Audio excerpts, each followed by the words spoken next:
विकास जी, अभी जो व्यवस्था है, आप लोग हड़ताल पे बैठे हुए हैं, आपकी मुख्य मांग क्या है? देखिए, चूंकि हम काफ़ी लंबे अरसे से देखते आ रहे हैं, छात्र छात्र और शिक्षा को लेके बिहार में और खासकर जेपी यूनिवर्सिटी में एडमिनिस्ट्रेशन की उदासीनता देखने को मिलती है।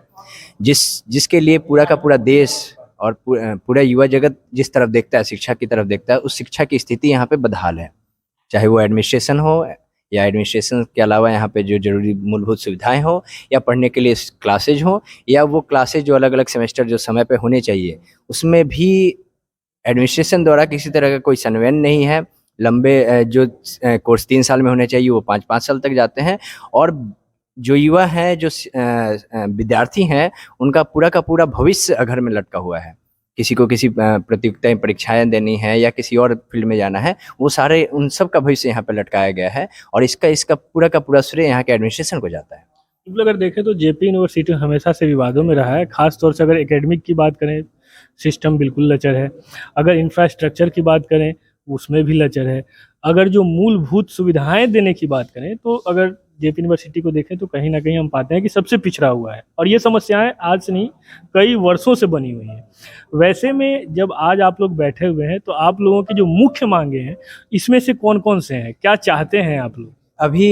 अभी जिस मुद्दे पे हम लोग बात कर रहे हैं, चूंकि एडमिशन के लिए हमारे यहाँ जितने सीट पे आवेदन लिए गए थे, उसमें एक लिस्ट आया है। उस लिस्ट पे एडमिशन लिया गया और उसके बाद वो लगभग 16,000 के लगभग, और उसके एक सेमेस्टर बीत जाने के बाद भी बाकी जो सीट खाली है उस पर एडमिशन नहीं लिया गया है। साथ ही हमारे यहाँ जो क्लासेज होने चाहिए रेगुलर इंटरवल्स पे, वो नहीं हो रहे हैं। और यहाँ पे जो मूलभूत सुविधाएं, जैसे जो छात्राएं आती हैं उनके लिए कॉमन रूम हो गया है, इन सब की व्यवस्थाओं के लिए भी एडमिनिस्ट्रेशन बिल्कुल उदासीन है। और इसी मांग को लेकर हम लोग बैठे हुए हैं। अच्छा, अभी जैसा मैं देख पा रहा हूँ, बच्चे सुबह से अनशन पे बैठे हुए हैं। एक तो वो कुछ खा नहीं रहे, वैसे में थोड़ी बहुत सहायता देने के बजाय, आप जैसा हम देख पा रहे हैं, बिल्कुल अंधेरा है, बिजली तक की व्यवस्था नहीं है, मच्छर है। जबकि शहर में और पूरे राज्य में डेंगू का प्रकोप बहुत अधिक है।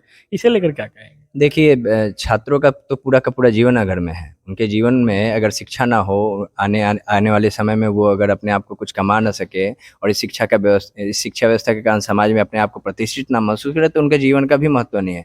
और ऐसे जीवन जो यहाँ पे आप बात कर रहे हैं डेंगू का, इसके लिए प्रशासन की उदासीनता मैं इस हद तक बताता हूँ कि जो वाइस चांसलर या जो भी इंचार्ज हैं यहाँ पे, उनकी उदासीनता ऐसी है कि जो इनकी मांग है, कभी एक बार आकर बात तक नहीं किया इन्होंने, और इन्हें अलग तरीके से बरगलाने की कोशिश की गई है।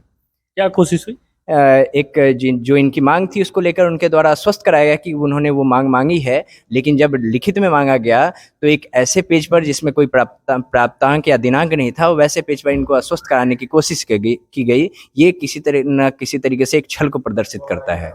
तो आप पेशे से वकील भी हैं, क्या लगता है ये लड़ाई अदालत तक जा सकती है, या उससे पहले इसमें सुधार हो जाएगा इनकी मांगों को स्वीकार करके? देखिए, अगर रीढ़ की हड्डी बची होगी एडमिनिस्ट्रेशन में, तो ये सुधार इन बच्चों को यहीं देख के हो जाना चाहिए। अगर इनकी रीढ़ की हड्डी सीधी नहीं होती है, मजबूत नहीं होती है, तो इसको मजबूत करने का कार्य हम अदालत तक जाएंगे और घसीट कर ले जाएंगे इनको, और इसका परिणाम इनको भुगतना पड़ेगा।